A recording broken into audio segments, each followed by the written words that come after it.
So you may have seen the news reports going back a little while now. Let's see, when was this actually originally posted? November the 16th, we started seeing news articles saying that an update was rolling out for the brand new OnePlus Open. But if you're anything like me and like the vast majority of people, this update did not arrive on your device. I'm not exactly sure what happened to this particular 300 megabyte update, but I never got it. However, this morning, I am receiving a new update, which is 637 megabytes in size. And you can see the change log here. Let's actually open this image up in a new tab so we can zoom in. Maybe not that far, though. There we go. That will work. Several things on the docket here. So first off, improving the system stability, improving system performance. My device has been fairly stable and definitely quite performant, but of course there are always little bugs on these sorts of devices, and I've covered these in my full review. Fixes an issue that might cause the screen to go black when you view some images. Haven't seen that.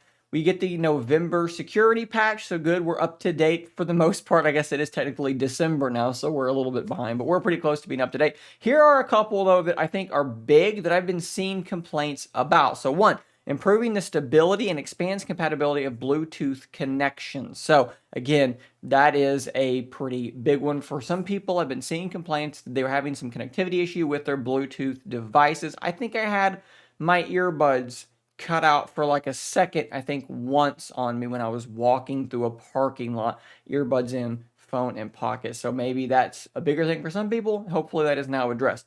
Improves the stability of network connections. Now this is one I have actually seen a little bit of in certain buildings. My local Walmart, for instance, there are areas where I'll have a 5G signal and yet nothing will want to load. This is not the case on my other devices. It's something I did not see or notice before I reviewed the device, but it is something that I noticed after the fact.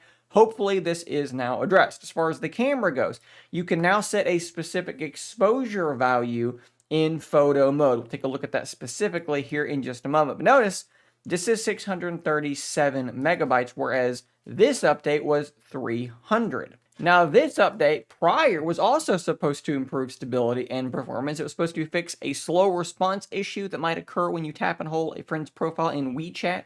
Not relevant to me. Fixes an issue where the eraser tool in photos might not respond to taps, so you'd have to do a drag. You couldn't just tap a spot. That should be fixed. It added support for eSIM. That's a pretty big one for some people for sure. Increases the clarity of photos taken at higher zoom ratios with telephoto camera. So again, improving that telephoto zoom. I just did a video covering the OnePlus camera versus the S23 Ultra. I wonder if this makes a significant difference. I haven't really tested that yet. Perhaps it does. Improves the tone and color accuracy of photos in photo and pro mode. This is another big one because sometimes I would take a picture and it would be like way warmer than it should be. We're gonna have to test this stuff as well. So the first thing I want to show you is the fact that eSIM is appearing in my mobile network settings and it is able to be turned on if I wanted to do that. I'm not going to because I don't use eSIM, but it is now there. So I'm assuming the features on that prior update, the November 16th one I talked about, I'm assuming that those features are now here as well. We've gotten that update and the next one because here's eSIM. But I will also kind of muddy the water on that a little bit by going into their gallery app, and let's go into edit and we will use the eraser option. And if we zoom in here, she's got a little spot on her nose. Let's see if I can get rid of that. Tapping is still not working. So I don't really know what is going on there. I have to like draw. I can't do just a single tap and do that like it said I was supposed to be able to. So did we get that prior update? Did we not get that prior update? Kind of hard to tell at the moment. Let me show you that new feature though in the camera application. If you look here to the left, it says EV. And if you click on that, you can adjust the exposure in this slider. That is what they are actually referring to in the settings. Now, something else that said it was supposed to be fixing was the color tone. So this is a picture I took the other day with my OnePlus Open, and I think that my camera is doing some work here to fix this, but this lamp looks a little bit too orange. It's more orange than it is in real life. So I just tried to replicate it, and to my eye, this does look better. This looks less orange than it was before. The colors do look a little bit more natural. So more testing is going to be needed here, but they might have actually pulled that one off. Now, for the other stuff, the improvements to Bluetooth, the improvements to your potential cell signal, the improvements to long range zoom, I'm going to have to take a little bit more time to actually test these things out. I actually might need to run to that Walmart today, so maybe I'll test it out while I'm there and then report back. Although I'd love to hear from you, fine